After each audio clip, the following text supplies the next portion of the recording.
milletvekillerim, il yöneticilerim, ilçe başkanlarım ve partimizin özgücü gençlik örgütümüz, mahalle muhtarlarım, basın emekçilerim, sivil toplum örgütü başkanlarım ve yöneticilerim ve siz Mustafa Kemal Atatürk devrimlerini yüreğine kazımış, altı oku benimsemiş Cumhuriyet sevdalıları, Cumhuriyet Halk Partisi sevdalıları,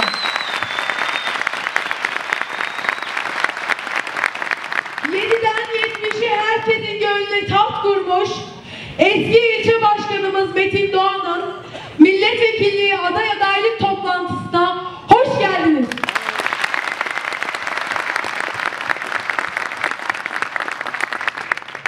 Ey bu korku düzenini kuranlar, güvercinin kanadını kıranlar, ne krallar, padişahlar gördü bu devran, nice şahlar, ne sultanlar, tiranlar. Yıkıyoruz, yıkılacak bu saltanat, bu duvar. Bir onurlu yola verdik yüreğimizi, bu sessizlik yanıltmasın sizi.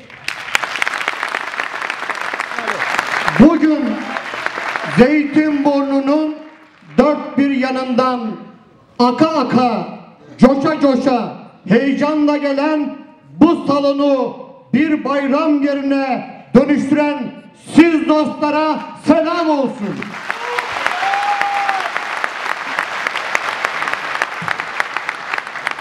Bu kahpe düzenin mutfaktaki yüreğini vurduğu, bu kahpe düzenin sosyal yaşamda sırtından hançerlediği bütün annelerimiz, bütün ablalarımız, bütün bacılarımız sizlere de selam olsun.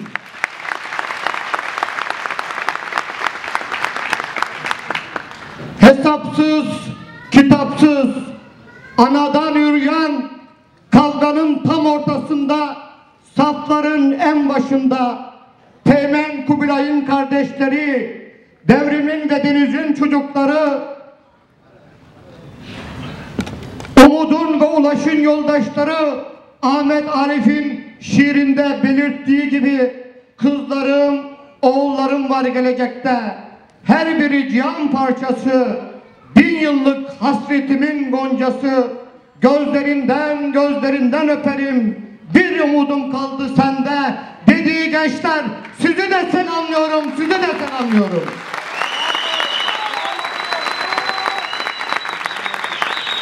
Bugün burayı sizlerle Cumhuriyet Halk Partisi'nin muhalefetini tarihe gömmeye geldim. Bugün buraya sizlerle Cumhuriyet Halk Partisi'nin iktidar tarihini yeniden yazmaya geldim, yeniden yazmaya geldim.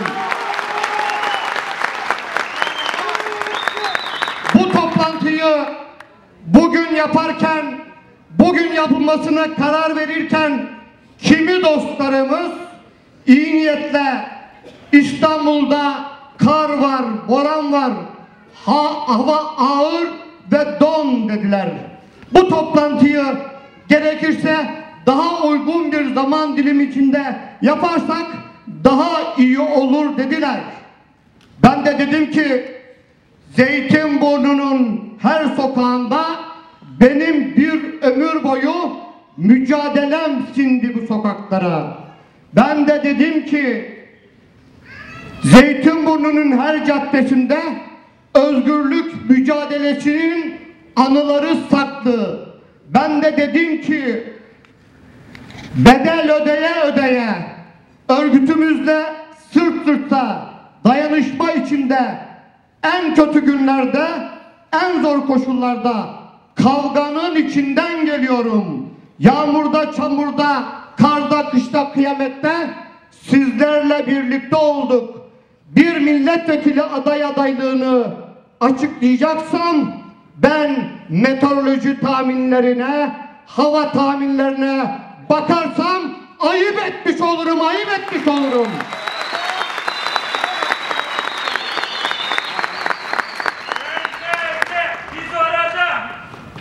Anlamlı olan da, güzel olan da, doğru olan da en kötü koşullarda birlikte olabilmeyi, dayanışmayı gerçekleştirebilmektir. Bu anlamda karanlığı aydınlığa, soğuğu ısıtan ve bugün kültür merkezine akan siz Cumhuriyet Halk Partisi'nin yiğit insanları önünde saygıyla eğiliyorum.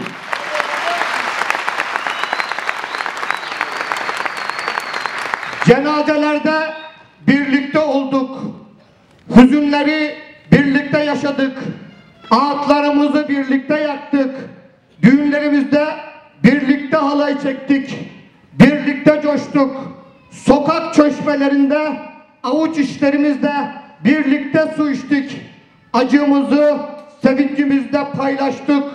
Dost olduk, yaren olduk, yoldaş olduk, siyasi akrabalar olduk ve böylece Cumhuriyet Halk Partisi'nin Zeytinburnu büyük ailesini hep birlikte oluşturduk.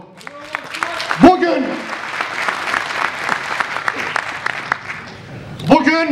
ben bu büyük ailenin bir ferdi olarak Zeytinburnu'ndan Ankara'ya, Türkiye Büyük Millet Meclisi'ne sizin adınıza, sizin desteğinizle yola çıkma kararı verdim. Bazı siyasi elitistler şunu dediler, benim adaylığımı küçümsediler. Bana dediler ki halkın ve örgütümüzün gücünü küçümseyen bu elitistler bana sordu, kampanyan nedir? Dedim ki kampanyam Cumhuriyet Halk Partisi'nin örgütüdür.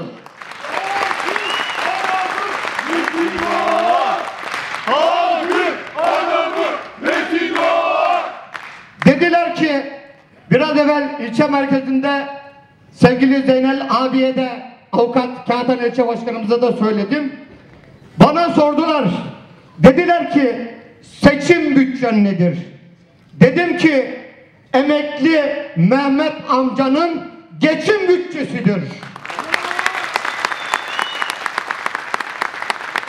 Bana dediler ki diploman nedir?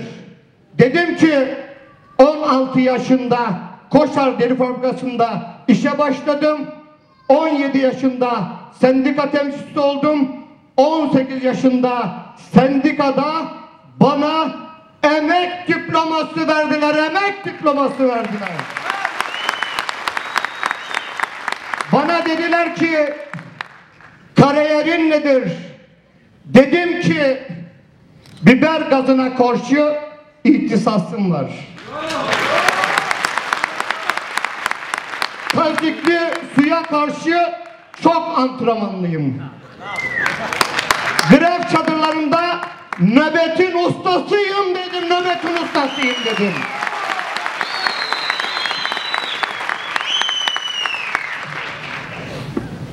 Değerli arkadaşlar, benim siyasette emmim, dayım, patronum olmadı. Hepiniz bunu bilirsiniz. Ben siyasette hep örgütlü güce güvendim. Örgütüme güvendim.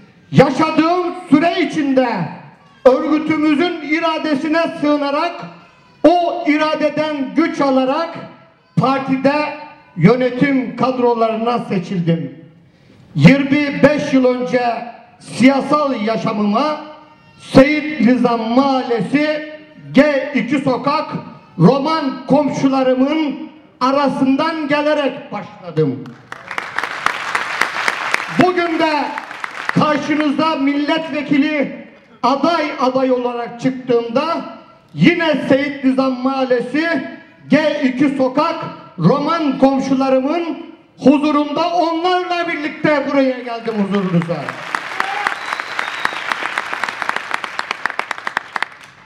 Haddimi de bilirim, hakkımı da bilirim. Bilirim ki aynı mahallede yaşadığımız, aynı sokakta yaşadığımız Roman kardeşlerimin de, bilirim ki Çırpıcı Mahallesi'nde genç yaşta iş kazasında yitirdiğimiz erenlerin de, bilirim ki Veli Efendi Mahallesi'nde merdiven altında sigortasız çalışan genç kızlarımız da, bilirim ki Beştelsiz'de emekli Recep amcamın da, bilirim ki Ters Mahallesi'ndeki Fatma teyzemin de Türkiye Büyük Millet Meclisi'nde temsil edilmeye hakkı var, hukuku var. Onun için adayım, onlar için adayım.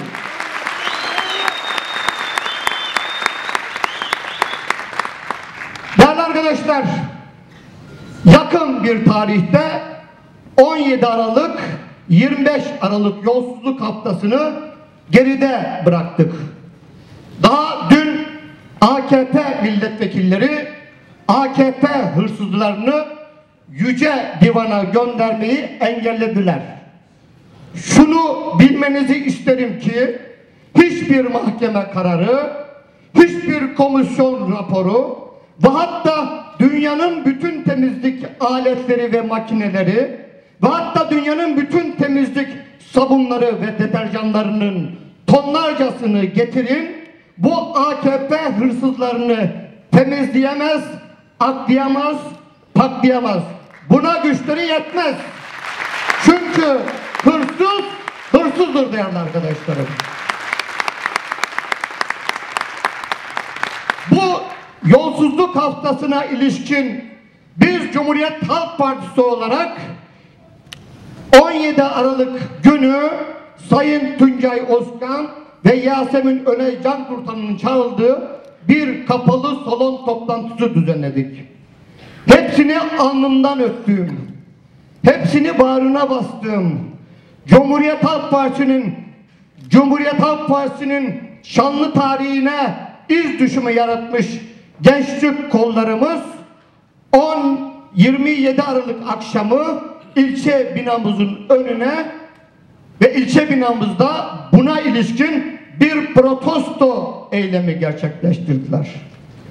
Cumhurbaşkanımızın veciz sözlerinden olan hırsızlık oğuldan babaya değil, babadan oğula geçer sözü ve eğer bir gün diyorsanız ki Tayyip Erdoğan çok zengin olmuş, biliniz ki haram yemiştir sözlerini gençlik kollarımız bir silah marifetiyle Cumhuriyet Halk Partisi'nin önüne kurulmuş perdeye aktardılar. Değerli arkadaşlar, mevcut hükümet, mevcut iktidar, mahkemeler, yasalar, polisler, emniyet bundan rahatsız oldular. Bundan nem kattılar. Biz halbuki Cumhurbaşkanımızın güzel veciz sözlerini ilçe binamızın önüne astık. Bundan gurur duymaları gerekirken emniyet, mahkeme, polis ilçeyi bastı. Her yer rüşvet, her yer yolsuzluk. Ve aynı akşam değerli arkadaşlarım, emniyet görevlileri bu etkinliğimizi durdurmaya geldiler. Boyun eğmedik. Gençlerimiz boyun eğmedi. Teslim olmadık. Gençlerimiz teslim olmadı. Örgütümüz teslim olmadı. Etkinliğimize devam ettik. 3 gün sonra bu sefer ellerinde bir hukuk garabatı olan mahkeme kararıyla uzatılmış bir vinç makinesiyle ilçemizin önüne geldiler. Mahkeme kararı ilçeyi suçlu bulmuştu. Partimizin tabelasına bağlı 4 yıldır kullandığımız aparatı mahkeme tam şüpheli suç aleti olarak toplatılmasına karar vermiş değerli arkadaşlarım. Bu yapılan Cumhuriyet Halk Partisi'nin faaliyetlerini engellemeye yönelik böyle bir mahkeme kararını tanımadığımızı bize gelenlere tebliğ ettik. Bütün örgütümüzle birlikte, gelen milletvekillerimizle birlikte ilçenin önünde, ilçenin içinde sabahlara kadar nöbet tuttuk. Değerli arkadaşlarım, biz dirilişin ve direnişin örgütüyüz. Baskılara boyun eğemeyiz. Baskılara boyun eğmek bize yakışmaz. Bizi zaptırat altına almak isteyen ey gafiller, dönün partimizin şanlı tarihine bakın. bizim partimizin kurucusu Mustafa Kemal Atatürk, bizim partimizin kurucusu Mustafa Kemal Atatürk 7 düvel Anadolu'yu işgal ederken düşmana teslim oldu mu? Bizim partimizin 2. Genel Başkanı Lozan'da egemen bütün devletlerin baskılarına rağmen Türkiye'nin tapu senedini alırken orada boyun eğdi mi, teslim oldu mu? Hayır. Bizim 3. Genel Başkanımız Sayın Bülent Ecevit dünyanın karşı çıkmasına rağmen Kıbrıs'ta teslim oldu mu? Hayır. Bu yetmiyorsa size dönün yakın tarihimize bakın. Tam bağımsız Türkiye diyerek idam sehpasına yürüyen Deniz'i teslim alabildiniz mi? Yaşını büyüterek dar ağacına gönderdiğiniz Erdal Eren'i teslim alabildiniz mi? Bu ülkenin zindanlarında çeyrek asırdır yatırdığınız Hikmet Kıvılcımlı'yı teslim alabildiniz mi? Bu ülkenin zindanlarında Yedikule zindanlarının önünde arkasından kahpece vurduğunuz sendikacı Kenan Budak'ı teslim alabildiniz mi? Bu ülkenin namuslu vatan şairi Nazım Hikmet'i teslim alabildiniz mi? Bu ülkenin devrimci sinema sanatçısı Yılmaz Güney'i teslim alabildiniz mi? Bu da yetmiyorsa dönün daha yakın bir tarihe bakın. 4 gün önce 16 yaşında mezarı başında andığımız Berkin'i teslim alabildiniz mi?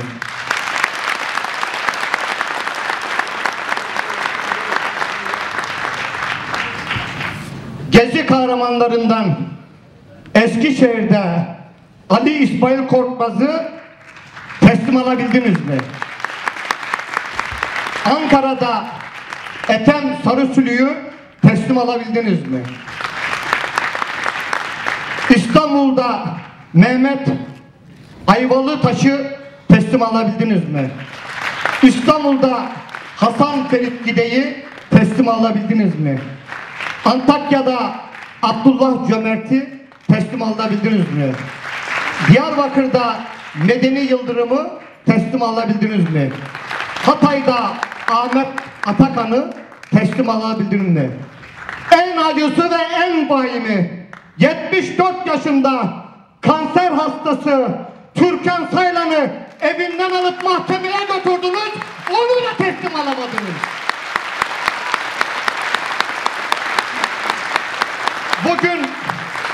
Bugün dönmüşsünüz bize, bu baskılara boyun eğmemizi, teslim olmamızı istiyorsunuz. Eski Gençlik Kolu Başkanım Bani Gazi burada. Bani Gazi'yi teslim alabildiniz mi? Eski Gençlik Kolu Başkanım Hakan Vardar burada. Hakan Vardar'ı teslim alabildiniz mi?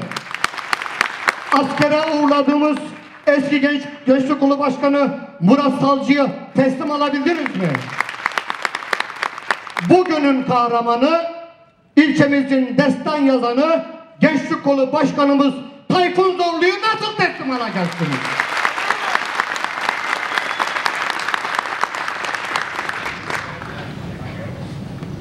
Merkez Efendi Mahalle Başkanım Ali Taşkın burada. Onu teslim alabildiniz mi?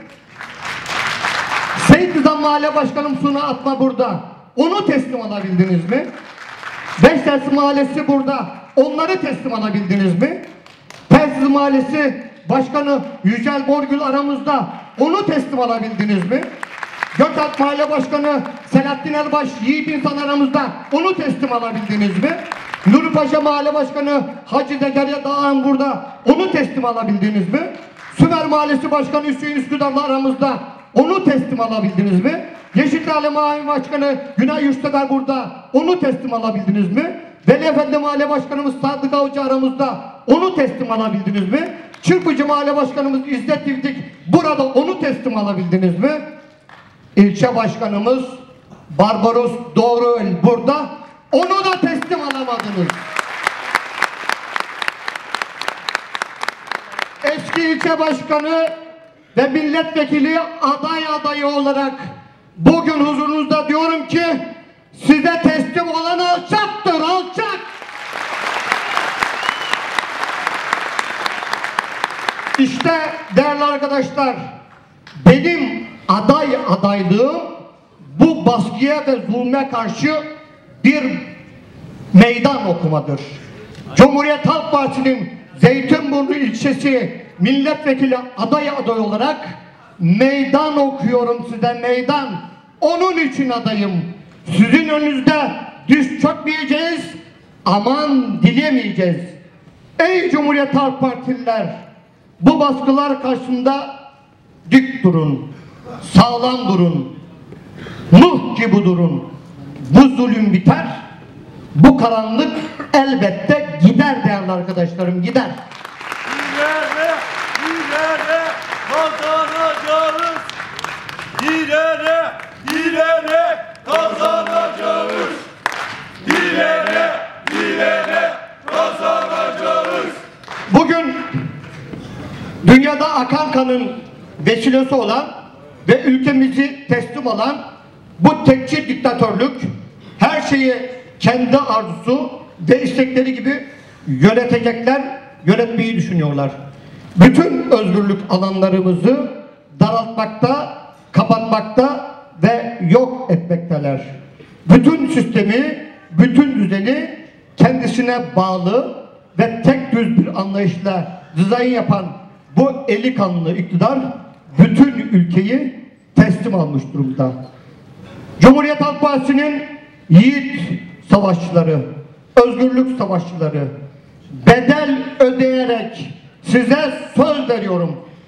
Bu iktidarın teslim aldığı yüce parlamentoyu, bu iktidarın teslim aldığı Çankaya Köşkü'nü, bu iktidarın teslim aldığı Türk ordusunu, bu iktidarın teslim aldığı üniversite ve bilim dünyasını, bu iktidarın teslim aldığı yargıyı ve mahkemeleri, bu iktidarın teslim aldığı başta Taksim olmak üzere bütün özgürlük meydanlarını, gökyüzünde doğan güneş, nehirde akan su, ocakta yanan ateş, şahidim olsun ki geri alacağız, geri alacağız.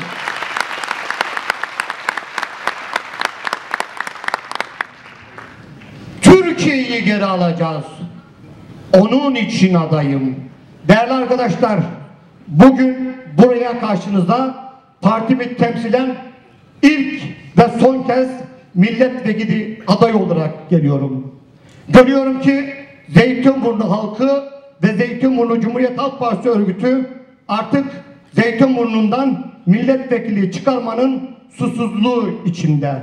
Ben de bu özleme yanıt vermek için Sayın Genel Başkanımız Kemal Kılıçdaroğlu'nun örgütümüzün önüne koyduğu ön seçim ve eğilim yoklamasında sizin kararlarınız doğrusunda adayı oluyorum. Öncelikle uzun bir zamandan beridir, uzun bir süreçten beridir Cumhuriyet Halk Partisi'nde, örgütte kendisi temsilcisini, kendi vekilini seçme yetkisini Genel Başkanımız Kemal Kılıçdaroğlu sizlere, bizlere, örgüte tanıdığı için sizler adına şükranlarımı sunuyorum. Size söz veriyorum. Beni seçerseniz sizin sözcünüz olacağım. Seçmezseniz sizinle birlikte memleketim için, milletim için, ay yıldızlı bayrağım için, altlı oklu sancağım için, Cumhuriyet Halk Partisi'nin onurlu bir üyesi olarak şerefim ve namusumla Cumhuriyet Halk Partisi'nin iktidar mücadelesinde en ön saflarda kavganın içinde olacağım. Değerli arkadaşlar, önümüzdeki genel seçimlerde partimizi iktidara taşımak için Sayın Genel Başkanımız Kemal Kılıçdaroğlu Ankara'da ayakta. İl Başkanımız Sayın Murat Karayalçın İstanbul'da ayakta. İlçe Başkanımız Barbaros Doğuel Zeytinburnu'nda ayakta. Ben de karşınızda ayaktayım, burada ayaktayım. Ulusal Kurtuluş Destanı'nın yazarlarından Nazım Hikmet'in dizelerinde söylediği gibi dağlarda tek tek ateşler yanıyordu ve yıldızlar öyle ışıltılı, öyle ferah dikiler, şayak kalpaklı adam nasıl ve ne zaman geleceğini bilmeden güzel ve rahat günlere inanıyordu ve gülen bıyıklarıyla duruyordu ki mavzilerinin yanında birdenbire 5 adım sağında onu gördü. Paşalar onun arkasında. Hareket var. Haydi genel başkanımız gibi siz de kalkın ayağa. Saatlerimizi hep birlikte iktidara kuruyoruz. Yolumuz açık olsun. Yaşasın Cumhuriyet Halk Partisi'nin şanlı örgütü. Yaşasın Altıok, demokratik, barış, layık Cumhuriyet. Yaşasın, yaşasın, yaşasın.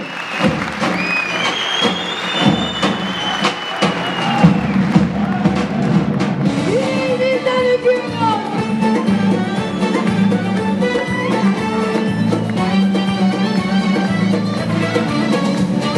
Onca senedir başımızda durdunuz, çobanımız oldunuz.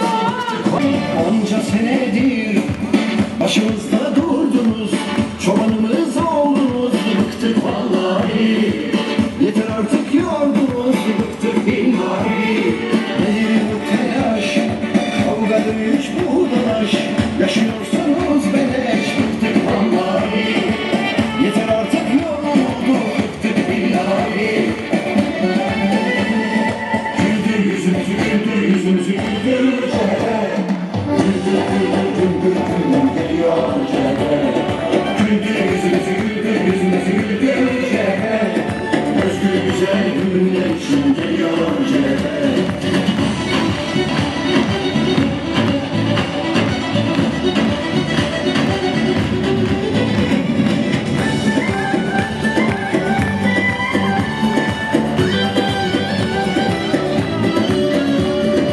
Elmas kaç karat, vergi yok etmez surat. Nasıl geçilir sırat? Bıktık vallahi, yeter artık yordunuz. Bıktık billahi, olmaz savaş, gözüme düşürme yaş. Anla artık arkadaş. Bıktık vallahi, yeter artık yorulduk. Bıktık billahi. Güldür yüzümüzü, güldür yüzümüzü, güldür cebe. Güldür, güldür, güldür, güldür geliyor cebe. Güldür yüzümüzü, güldür yüzümüzü, güldür cebe. Aydınlık bir ülke için geliyor cebe.